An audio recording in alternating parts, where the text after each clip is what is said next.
WVTM 13 News begins with breaking news. Our breaking news out of St. Clair County, where investigators are working to find out if two deaths are related. This morning, a 45-year-old woman found dead behind a business in Moody. Her death appears to be a suicide. A few hours later, a man related to the woman was found dead at a home in Pell City. Right now, investigators believe his death is a result of foul play. How these two people are related has not been released. And breaking in Gardendale, police need help finding Emily Adkins. The 27-year-old was last seen on January 24th. She's 5'3", about 130 pounds. Police have not said where she might be. You can call Gardendale Police if you have any information. And breaking in Ohatchee, police looking for Delra K. Jones. We're told she has dementia and was last seen this afternoon on County Road 18. If you know where she might be, please call Heflin Police. Our string of days with great weather beginning to wind down. Switching gears, a gorgeous night across central Alabama. We're expecting that to change in the next 24 to 48 hours. Thanks for joining us tonight. I'm Guy Rawlings. And I'm Sherry Falk, and we're joined by Chief Meteorologist Jerry Tracy. Jerry, rain is on the way. Guy and Sherry, it's certainly in the forecast, but we do get one more nice day, and that's tomorrow. Right now, conditions across the area are clear, excellent visibility outside, and no sign of any kind of rain out there on the WVTM 13 Live Doppler. We continue to be dry and will be through tomorrow. Your 12-hour forecast overnight, it stays clear, down to about 41 by 2 a.m. Overnight lows in the mid to upper 30s, except over the northeast, where it'll get into the upper 20s. Much more coming up. Guy. I'm surprised someone has not been killed, and this city is a ticky time bomb waiting to explode. State Representative Wandolyn Gavan, fed up with what's going on in the city of Brookside. Now she's taking action. Tomorrow night, she's holding a town hall meeting. She wants to hear exactly what's going on in her district. People we've talked with say they've had issues around Brookside for years. The police department is accused of pulling over and ticketing drivers to make money for the department. Several people saying they were pulled over outside of the town's jurisdiction. Mike Jones, the chief of police in Brookside, resigned last week, and so far we haven't heard an official statement from Jones. We have heard from the mayor, who says he has addressed the situation. Lieutenant Governor Will Ainsworth wants the state to investigate Brookside's finances. Back to the town hall meeting. It's tomorrow night at the Jefferson County Sheriff's Office Training Center on Happy Hollow Lane. It starts at 6, and Representative Gavan and Jefferson County Sheriff Mark Petway want anyone who has had issues with the city, illegal policing, or racial profiling to come forward. They want to hear your comments and your concerns. Message received. Birmingham City Schools working to change its COVID safety protocols just a few days after dozens of teachers called out sick. Birmingham's branch of the American Federation of Teachers asking the district for more safety measures, including better contact tracing, virtual meetings, deep cleaning, ventilation, and air purifiers. Now, Moderna now has the FDA's full blessing for its vaccine. The FDA gave the vaccine full approval this afternoon. Millions of Americans have already received the shot under the current emergency authorization. The hope is that full approval will boost public confidence in the shot. It's difficult on her because she's not used to having anyone do anything for her. The fight against COVID is now very personal for a longtime Tuscaloosa city leader. WVTM 13's Chip Scarborough talked to City Council President Kip Tyner, whose elderly mother has been fighting the virus for 3 weeks. It's very scary. Tuscaloosa City Council President Kip Tyner is used to dealing with various battles as a government leader, but his own family's battle with COVID-19 has been a different sort of battle. Tyner's 90-year-old mother and his brother both recently tested positive for the virus, extreme fatigue being one of their major symptoms. My mom, she had fainting spells, and you know, she just wasn't strong enough to even stand on her own 2 feet. The three live in the same household, and with Tyner being immunocompromised after a previous battle with cancer, his doctor didn't want to take any chances. He recommended Council President Tyner receive sotrovimab, the form of monoclonal antibodies most effective in treating Omicron. I got 4 shots in the belly. Alabama's percent positivity has been dropping in recent days. Hospitalizations have also dropped some.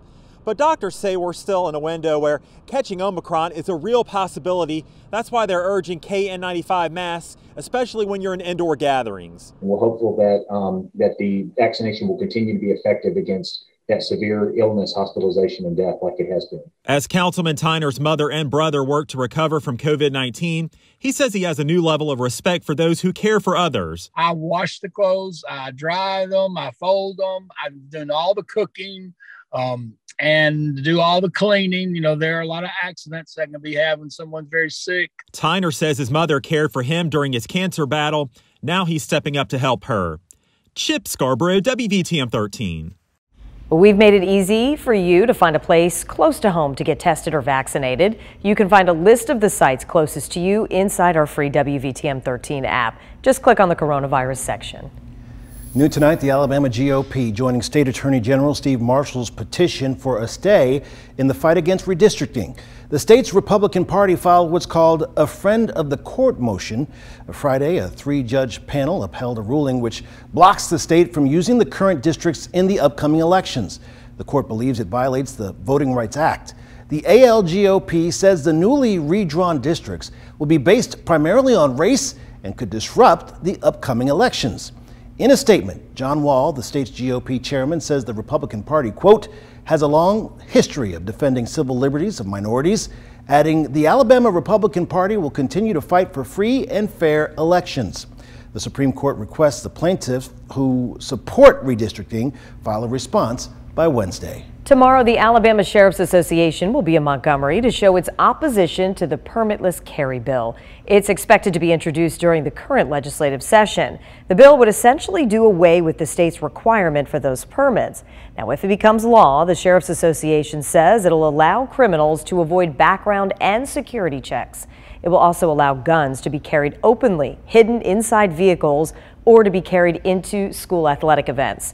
Right now, those events are prohibited in Alabama. This bill would remove them from the prohibited list. Don't give up. Failure is just a place where you to find out how to find yourself and be able to succeed out of it.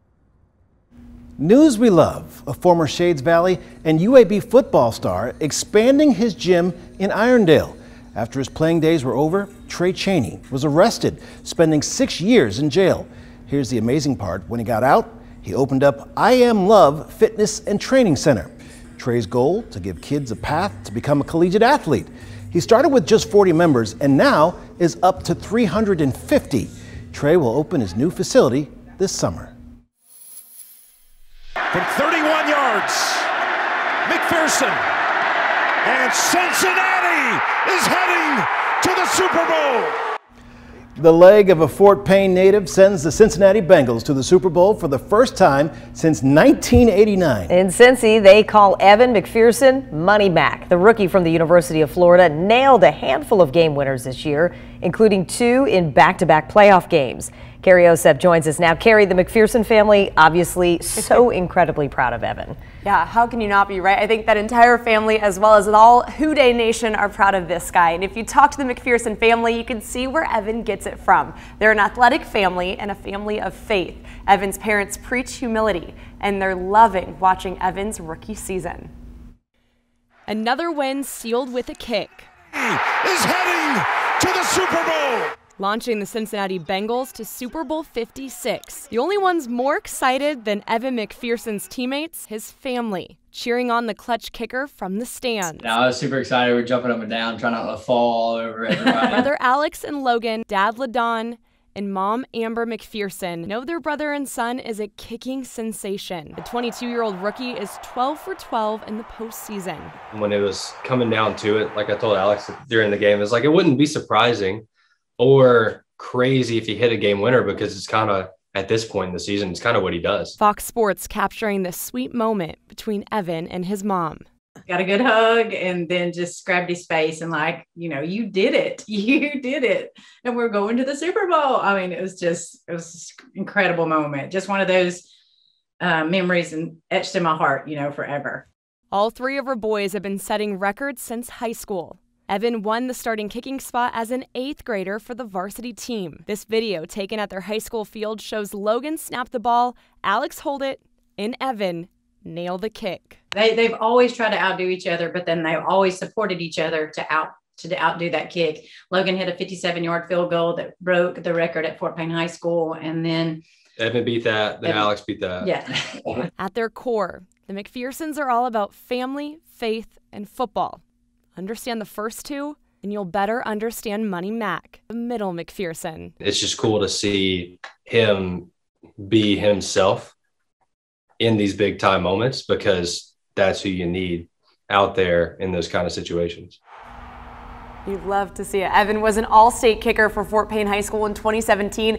From there, he signed with Florida, and after graduating, Evan was the only kicker selected in the 2021 draft. Not bad for a kid from small town in Alabama who's about to play in the biggest game in the NFL. Looking forward to watching it.